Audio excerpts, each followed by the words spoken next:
We are now going to look at the Supreme Court, which is also referred to as the court of last resort, the highest court of the land. There's many, many euphemisms. But what's important to know is that it is at the top of the judicial system and has 9 justices whose jobs are to make decisions. That number 9 is actually set by Congress, not by the Constitution, meaning that Congress can change the number. Interestingly, it has been that number 9 since 1869. And whenever there is a case that reaches the Supreme Court, all 9 justices hear the cases together.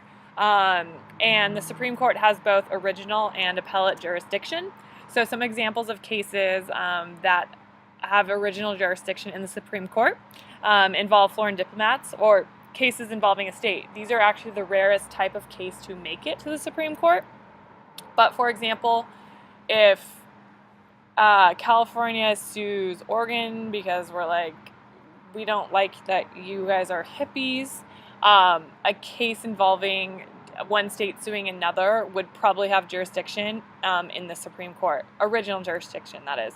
Appellate jurisdiction examples are cases that come from the U.S. Court of Appeals, which is going to be the majority of cases. Also cases that come from the Court of Appeals for the Federal Circuit, legislative court cases, and then state courts of last resort. However, when we look at state cases, again, these are going to involve a defendant who has been convicted of violating a state law. The appeals from these cases can't simply be, oh, but he's such a nice guy, he doesn't deserve it, or, I'm unhappy with the decision that the jury gave. The issues at hand must involve a substantial federal question. So the Supreme Court does not render verdicts of guilty or not guilty, but rather the Supreme Court evaluates the constitutionality of issues. So even though the Supreme Court is the highest court in the land, the work and the job that they do is actually kind of boring. But they're really searching for constitutionality of different issues in different specific situations and cases. So how does one become a Supreme Court justice? It's actually pretty interesting. At the lower courts, so the different federal courts, they're appointed by the president and then must be approved by majority of the Senate. Senatorial courtesy is kind of an interesting thing. It does show up on tests, so you might want to take note of it. But it's basically an unwritten political custom where the president consults the senior U.S. senator of his political party of a given state before nominating any person to a federal judgeship. So, for example, Barack Obama is part of the Democratic Party. In California, we have 2 Democratic senators, Barbara Boxer and Dianne Feinstein. If Barack Obama is looking to appoint a federal judge in California, he would go to Barbara Boxer and say, hey, Barbara, what do you think about this guy? If Barbara Boxer says no, then the president would not nominate him. If Barbara Boxer says yes, then all the other senators would stand with her opinion, and that judge would likely be confirmed. Same thing in courts of appeals. So courts of appeals are circuit courts, and we looked earlier that they are divided up into territories among different states, and so the president would then talk to or seek the advice of a senator who is from the nominee's state. So let me know in class if you guys have questions about that concept, senatorial courtesy. Again, it's one of the few times we have in the Senate where all the senators will stand together and support their fellow senators. So if a Republican says yes to a nominee, all the senators, regardless of party, will say yes, and then vice versa. Okay, so the Supreme Court, nominations to the court may be a president's most important legacy to the nation. So oftentimes presidents' nominees and appointments to the Supreme Court have far greater reaching effects than any one thing that a president does in his term or terms. Through 2010, there have been 153 nominees to the Supreme Court, and 112 people have served on the court. The majority of people who get nominated are confirmed by the Senate. There have been some nominees who have died before they were able to be confirmed. There were some nominees who did not accept the nomination. There's just a handful who did not get confirmed by the Senate. Presidents have filled 20% of the time to appoint the nominees of their choice to the court. So basically, whomever a president nominees has really high likelihood that he or she will be appointed and confirmed, rather. It's interesting, in the modern era, there are only 3 presidents who have not been able to exercise the power of appointment, and I hope I get this right. I believe Carter, Ford, and H.W. Nope, that's not right. Dang it, I'm going to have to look that up now. But there's only been a handful of presidents who did not get to nominate any Supreme Court justices. And on the flip side, FDR, likely because of his proposal for his court packing scheme, was actually able to nominate and get 8 justices appointed. So he, theoretically, was able to handpick almost the entire Supreme Court, which definitely aided in all of the reforms that he implemented and the arguments that were made against them. So what does a president consider when he is considering nominees for the Supreme Court? First, the president's going to look at the political party. It's likely that a Republican president would nominate Republican judges or justices, and then Democrats would look to nominate other Democrats. But even deeper than that, a president is going to look at the ideals of the individual person. And there's a certain litmus test that is more, since 1973, is being used to determine a potential justice's ideals. And the president and the Senate, while they're in the confirmation hearing, use the topic of abortion as a measuring stick of a potential justice's stance. And so, for example, someone who uses strict construction of the Constitution is probably going to be more conservative and argue that the Constitution does not protect a woman's right to have an abortion. And then a loose constructionist would probably argue that under the 9th Amendment, a woman's right to privacy and individual rights are protected. And so such a contentious issue like abortion is really a good indicator on which side of the political spectrum someone stands, and often that is the topic that the Senate and the president will use in the vetting process of Supreme Court nominees. So how do cases get to the Supreme Court? It's very, very, very rare. So each year, there are about 8,000 cases that are requested for Supreme Court review.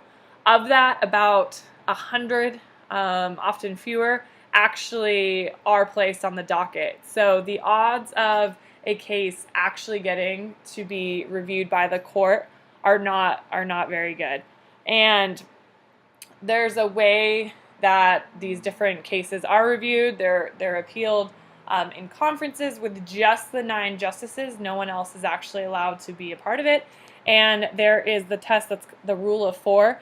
And this is when an appeal will be heard if 4 justices are in agreement. So that often shows up on AP tests. So make sure you remember the rule of 4. If the rule of 4 succeeds, then the case is placed on the docket and the court will issue a writ of certiorari, which is essentially a form or document that orders a lower court, and it can be federal or state court, to send up the record of the case for the court to review. And so if a case is appealed, the people appealing the case definitely want to get that writ of certiorari delivered to them so that they know that their case record will be sent up to the justices. Another way is that the Solicitor General, and that currently is a man named Donald B. Verrilli, I'm guessing he's Italian, who is appointed by the president and is the 3rd ranking member in the Justice Department, is in charge of the court appeals made by the federal government. And so the Solicitor General can decide what cases to appeal, review, and modify the briefs, and then represents the federal government before the Supreme Court. So if there is a case involving the federal government, it's the Solicitor General who will appear in front of the court. And often it's the Solicitor General who will submit the amicus curiae briefs. And the Supreme Court accepts large percentages of their appeals, and this is because the Solicitor General is going to be considered an expert, one of the most highly respected officials, if not the most respected official in the Justice Department.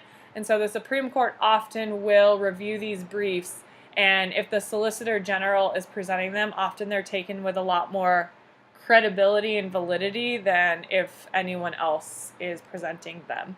So what is an amicus curiae brief? These are legal briefs submitted by a, quote, friend of the court for the purpose of influencing a court's decision.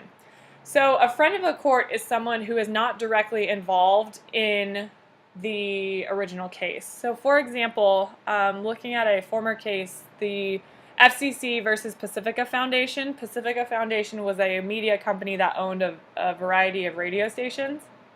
If there was a similar multimedia corporation that was not the Pacifica Foundation, that other corporation could be asked to provide points of view and information that just to give opinions to maybe play into the legitimacy of the appeal. So again, the amicus curiae brief cannot be involve people who are directly related to the case, but they can be outside similar entities that can give additional perspective that might influence the court's willingness to hear and review the case. So when the Supreme Court has decided to review a case, the briefs are submitted by both sides and amicus curiae briefs are filed. There is oral arguments, 1 hour hearing. There is a conference where the justices discuss the case, vote, and then assign opinion writing. The opinions are drafted and circulated for comments. And in terms of decisions, when they are announced, there are 3 different types of opinions. There are majority, concurring, and dissenting. The majority opinion is, let's say there is a 5-4 decision. There will be someone who is responsible for writing the opinion of those 5 who made up the majority. A concurring opinion is if one of the justices agrees with the final outcome, but for different reasons. That is known as concurring. And then dissenting would be the opinion and reasoning that those other 4 justices gave. And what can influence decisions of the Supreme Court justices? Well, first of all, precedent and stare decisis are essentially the ideas of, well, what has been done before? And the Supreme Court does not like to make decisions that institute or affect radical change. To start, let's go with a counterexample to that. So in 1893, the Supreme Court ruled in Plessy versus Ferguson that facilities could be separate but equal. And then in 1954, the case essentially overturned that precedent or that previous decision by saying that separate is inherently unequal, thus public facilities needed to be desegregated. And that obviously had drastic effects countrywide. The Supreme Court does not prefer to make such drastically changing or decisions that affect such drastic change. So they often look at, well, what have previous courts before us said, and that can influence what the current court would rule. Also, judicial philosophy, judicial activism versus judicial restraint, and this means the willingness of justices to make decisions that could create new law. Judicial activism would be justices who tend to say, you know what, this new decision is going to create new laws and affect change, versus justices who would prefer to restrain their power of affecting change.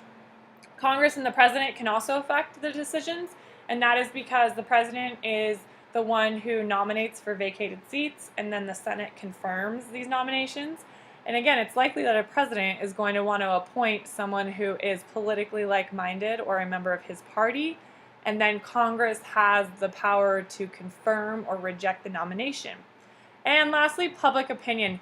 Even though the justices are insulated from the public, meaning that in the Constitution it specifically states that justices hold their position for life, as long as they have good behavior, which basically means for life or until they retire or die.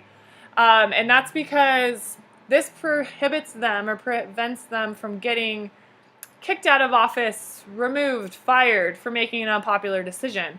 Not to say that they haven't made unpopular decisions, but they have a protection per the Constitution that keeps them in their rightful positions despite what the public opinion is. Now, even though they have job security like it's nobody's business, this doesn't mean that they aren't aware of what the public opinion is. So, for example, the Supreme Court reviewed the Affordable Health Care Act to make sure that it was constitutional, and it would be nearly impossible for those 9 justices not to be influenced by public opinion. And John G. Roberts, the current Chief Justice of the U.S. Supreme Court, even acknowledged this in the majority opinion, which was 5-4. And so they're still humans. They still are affected by public opinion and knowledge about what's going around them and what the general will of the people is. And so each one of these 4 factors can definitely influence the decisions handed down by the Supreme Court. That was really long.